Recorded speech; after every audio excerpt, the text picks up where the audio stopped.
মূল্য আসলে কে ঠিক করবে?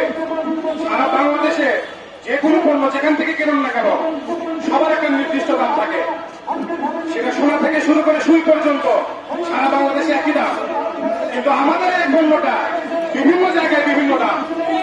এর একটাই কারণ, কোম্পানি সেখানে কমিশন বাণিজ্যের মাধ্যমে আমাদেরকে প্রতারণা করবে, এই জন্য এই গ্রেফতারিটি দিয়েছে। আমি আপনাদের মাধ্যমে কোম্পানিকে এটাই জানাতে চাই যে আপনারা যদি এই কমিশন বাণিজ্য এবং কমিশন প্রতারণার মাধ্যমে ডিলারদেরকে নিঃস্ব করা বন্ধ না করেন, তাদের আন্দোলন আরো বড় আকার ধারণ করবে। আমরা শান্তিপ্রিয়, আমরা শান্তিপূর্ণ সমাবেশে অংশগ্রহণ করেছি আপনাদেরকে জানানোর জন্য। আমরা শান্তিপূর্ণ সমাধান চাই। আমরা কোনো হানাহানি, কোনো মারামারি, কোনো অসম্মানের কিছু করতে চাই না। তবে আপনারা যদি আপনাদের নীতিমালা এবং এই বৈষম্যমূলক কমিশন